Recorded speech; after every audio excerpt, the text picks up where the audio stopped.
آج سورہ ہمزہ کی مختصر تفسیر بیان کرنے کی سعادت حاصل کرنا چاہتا ہوں۔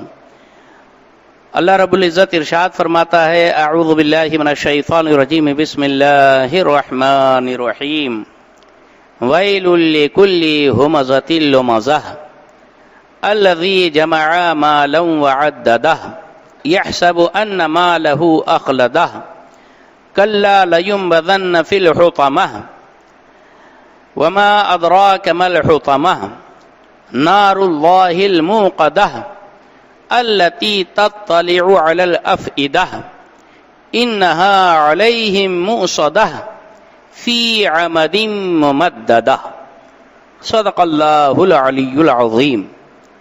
یہ کل 9 آیتیں ہیں سورہ ہمزہ۔ پہلی آیت کے اندر یہ لفظ موجود ہونے کی وجہ سے اس پوری سورت کا نام سورہ ہمزہ رکھ دیا گیا۔ ایک آدمی کو 2 جڑواں بچے ہوئے تو اس نے سوچا کہ بہت اینٹک اور یونیک نام رکھنا ہے، تو خدا ہی قرآن پاک لے کر بیٹھ گیا اور بچوں کا نام رکھ دیا اس نے، ایک کا ہمزہ، دوسرے کا لمزہ۔ ایسے بہت سارے پیسز نظر آتے ہیں جو اپنی عقل مندی بگاڑنے کی وجہ سے قرآن پاک کے اندر موجود ہے، نام رکھ لو، قرآن میں موجود ہے، لیوازا، ہومازا، یہ عجیب عجیب سے نام رکھ لیتے ہیں، جبکہ ان کو ان کا معنی، مطلب، مفہوم کچھ پتہ نہیں ہوتا۔ ہومازہ کا معنی ہوتا ہے منہ پر کسی کی برائی بیان کرنا، اور لومازہ کا معنی ہوتا ہے پیٹھ پیچھے غیبت کرنا۔ یہ سورہ مبارکہ ہمارے آقا سرور انبیاء سرکار دو عالم حضرت محمد رسول اللہ صلی اللہ علیہ وسلم کی شان میں گستاخی کرنے والے گستاخان رسول کے بارے میں نازل ہوئی ہے۔ ایک ہے اخنس ابن شریک، اتنا بڑا مردود تھا کہ حضور کی بارگاہ میں جب حاضر ہوتا اور حضور کے دربار میں رہتا تو اتنی میٹھی میٹھی باتیں کرتا، سرکار کی بڑی شان بیان کرتا، حضور کی بڑی تعریف کرتا، اور پیٹھ پیچھے بالکل جیسے آگ اگلتا حضور کے بارے میں۔ سرکار پاک صلی اللہ علیہ وسلم کی شان بے نیاز۔ حضور پاک صلی اللہ علیہ وسلم اس کو ظاہری تعریف کرنے کی وجہ سے اپنے پاس قریب بلا لیا کرتے تھے، شفقت فرما لیا کرتے تھے کہ اس کے دل کا میل دھل جائے گا، سدھر جائے گا، آج نہیں کل صحیح ہو جائے گا۔ لیکن اپنے حضور فخر مہاراشٹر کہتے تھے کہ پھالی کا بگڑا ہوا تو سدھر سکتا ہے، ماں کے پیٹ کا بگڑا ہوا کبھی نہیں سدھر سکتا ہے نا۔ تو یہ تو بالکل ہی بنیاد اس کی غلط تھی۔ تو اخنس ابن شریک، اس کے بارے میں قرآن پاک کے اندر اور بھی آیت نازل ہوئی ہے، جس کے بارے میں فرمایا، ایک جگہ الد الخصام فرمایا گیا کہ یہ اخنس ابن شریک حضور سے سخت جلن، دشمنی، کپٹ اور انتہائی مخالفت رکھنے والا انسان ہے، سخت جھگڑالو ہے، الد الخصام۔ حضور کے دربار میں تو خوب تعریف کیا، اور جب رات کو واپس نکلا حضور کے دربار سے تو مسلمانوں کی جو باغ بگیچے تھے ان کو آگ لگا دیا، جانوروں کے پیر کاٹ ڈالا، اس طور پر تباہی مچاتا ہوا یہ نکل گیا۔ اللہ تبارک و تعالیٰ نے اس کے بارے میں آیت نازل فرمائی۔ یہ اخنس ابن شریک، امیہ ابن خلف، ابو جہل، ابو لہب، یہ بالکل انتہائی جان کے دشمن، خون کے پیاسے خبثاء جو تھے، ان کے بارے میں یہ آیت مبارکہ پوری سورہ مبارکہ ہے۔ ویل، ویل کہتے ہیں ہلاکت، تباہی کو۔ ویل نام ہے جہنم کے ایک درجے کا کہ جس سے جہنم بھی دن بھر میں 70 بار تو پناہ مانگتا ہے، یا اللہ اس سے ویل سے ہم کو بچا لے۔ جہنم بولتا ہے اس کو میرے سے الگ کر۔ جہنم کی حالت خراب ہے ویل کی وجہ سے، اور وہ ویل کن لوگوں کے لیے ہے؟ تو اللہ ارشاد فرماتا ہے ویل لکل ہمزۃ لمزہ، ویل ہے ہر اس بدگو کے لیے جو منہ پر کسی کی برائی کرتا ہے اور پیٹھ پیچھے جو کسی کی غیبت اور چغلی کرتا ہے۔ حالانکہ یہ تو خاص اخنس ابن شریک اور دیگر امیہ ابن خلف حضور کے منہ پر سرکار کی بارگاہ میں توہین آمیز الفاظ بکا کرتا تھا۔ زیادہ ہی منہ پھٹ اپنے آپ کو کچھ لوگ سمجھ لیتے ہیں اور کسی کی 10 کے بیچ میں عزت اتار کر اپنے آپ کو بہت بڑا بہادر سمجھتے ہیں کہ بہت بڑا تیر مار دیا۔ نہیں بیٹا، آج تیری چل رہی ہے تو خوب چلا رہا ہے، جب ہاتھ پیر سے مجبور ہو جائے گا نا تو لوگ تھوکنے کو بھی گوارا نہیں کریں گے، تو چلتی ہے تو زیادہ نہیں چلانا۔ حضور پاک صلی اللہ علیہ وسلم کو کچھ بھی بک دیتا تھا یہ 10 کے بیچ میں، تو اللہ تبارک و تعالیٰ نے اس خبیث کی خباثت کی برائی بیان کرتے ہوئے ارشاد فرمایا کہ یہ جو منہ پر بھی برا بول رہا ہے اس کے لیے بھی ویل ہے، اور جو منہ پر میٹھا میٹھا بولے پیٹھ پیچھے جا کے بدگوئی کرے وہ تو ایسا وہ تو ویسا، اس کے لیے بھی ویل ہے۔ تو یہ خاص حضور کے دشمنوں کے لیے تو ہے ہی قیامت تک کے، جس کے اندر یہ 2 باتیں ہوں گی کہ منہ پہ خامخواہ کسی اچھے انسان عزت دار کی عزت اتارے یا پیٹھ پیچھے کسی اچھے انسان کی بدگوئی کرے، ان دونوں کے لیے قیامت تک کے لیے یہ آیت مبارکہ وعید ہے، جس سے نصیحت ملتی ہے کہ خامخواہ کسی کی عزت سے نہیں کھیلنا چاہیے اور کسی کی بدگوئی اور غیبت نہیں کرنا چاہیے۔ ویل لکل ہمزۃ لمزہ، ویل ہے ہر منہ پر برائی کرنے والے اور پیٹھ پیچھے غیبت کرنے والے کے لیے۔ اب یہ ایسا کیوں کرتے ہیں انسان؟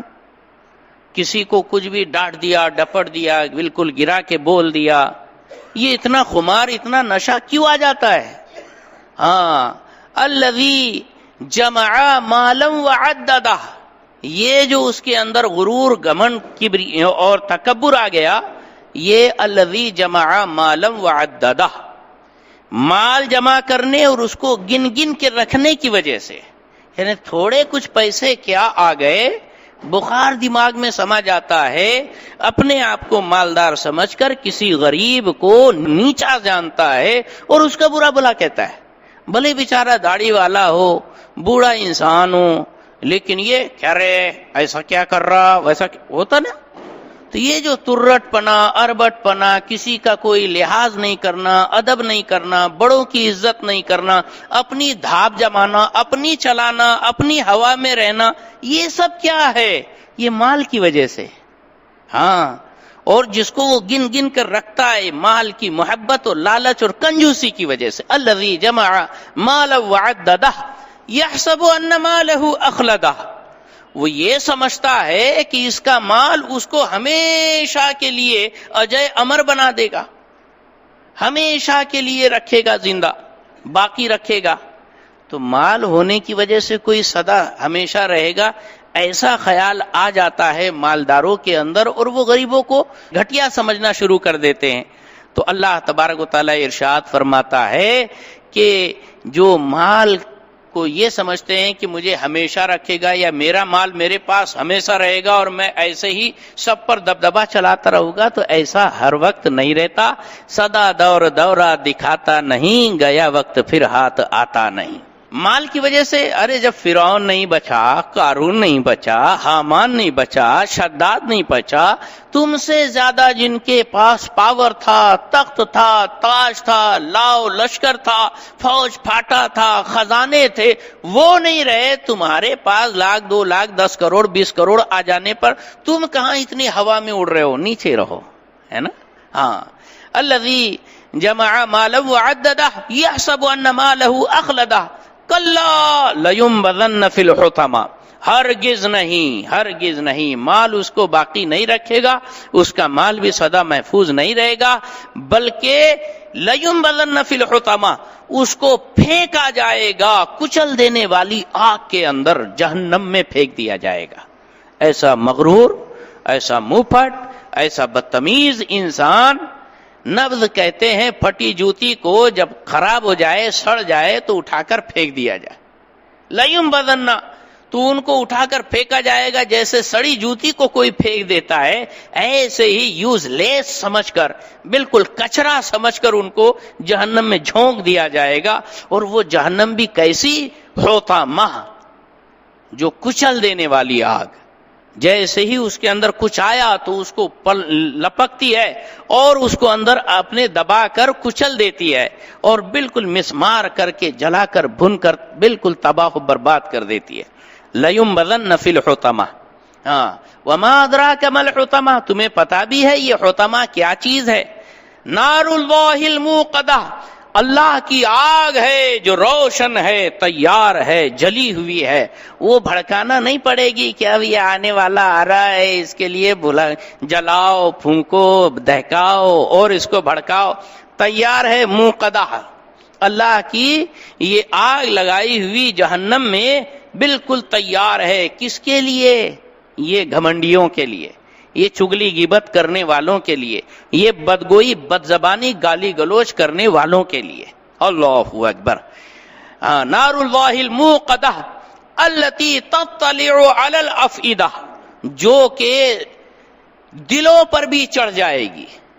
یعنی صرف آگ سے چٹکا لگتا ہے تو صرف چمڑی جلتی ہے، یہاں جو چٹکا لگے گا تو اندر کی کھال، ہڈی کیا، دل بھی کباب بن جائے گا، بھن جائے گا. التی تطلع علی الافئدہ، اتنی بھینکر آگ. انہا علیہ موصدہ، کہ اس آگ پر ان لوگوں کو بند کر دیا جائے گا. بھڑکتی دہکتی آگ، حطمہ کے اندر، کچلنے والی آگ کے اندر پھینک کر اوپر سے دروازے بھی لاک کر دیے جائیں گے. موصدہ منے دروازے بند، لاک. اور فی عمد ممددہ، اونچے اونچے کھمبوں نما آگ کے ستونوں کے ساتھ ان کو بند کر دیا جائے گا. جیسے آپ نے دیکھا ہوگا وہ گیس لائٹر ہوتا ہے یا گیس ویلڈنگ کا جو ہوتا ہے، جو گیس کی لو جو نکلتی ہے کیسے، جیسے ہوتی ہے آگ کی ڈنڈی. ویسے ہی جہنم کے اندر جو اندر سے دہکتے ہوئے کہیں سے اگر گیس پاس ہوتی ہے تو ایسا لگتا ہے جیسے بالکل آگ کا کھمبا کھڑا ہو گیا. ادھر سے پھر کر کے آگ کی بالکل فوار نکلتی ہے، ادھر سے آگ کی لہر نکلتی ہے. ایسا لگتا ہے جیسے آگ کے کھمبے ہیں جو آڑے ٹیڑھے ایسے چاروں طرف سے لگا دیے گئے. دروازہ ایسا پیک کہ کوئی کھولنے کے لیے آگے بڑھ ہی نہیں سکتا. آگ کے کھمبے گویا اس کے آگے ایسے کھڑے کر دیے گئے ہیں، آڑے ڈال دیے گئے. یہ پوری سورہ مبارکہ کے اندر غیبت، چگلی، بدگوئی، بدزبانی، بد کلامی، بے ادبی، گستاخی کی انتہائی ذلت اور خست کو بیان کیا گیا ہے اور بڑے اعلیٰ پیمانے پر اس کی برائی بیان کی گئی ہے. اللہ کی بارگاہ میں دعا ہے الہ العالمین ہم سب کو ان تمام برائیوں سے بچنے کی سعادت عطا فرمائے اور نیکی کی راہ چلنے کی توفیق رفیق عطا فرمائے. ہمیں اور ہماری نسلوں کو اپنے اور اپنے محبوب کا سچا غلام بنائے اور سرکار دو عالم صلی اللہ علیہ وسلم پر جان نثار کرنے والا سچا عاشق زار بنائے اور ساری دنیا کے مسلمانوں کی عزت، جان، مال، دھن، دولت، دکان، مکان، ایمان کی حفاظت و صیانت فرمائے. وصلی اللہ تعالی علی خیر خلقہ سیدنا و مولانا محمد وآلہ واصحابہ اجمعین برحمتک یا ارحم الراحمین بحق لا الہ الا اللہ محمد رسول اللہ صلی اللہ تعالی علیہ وسلم.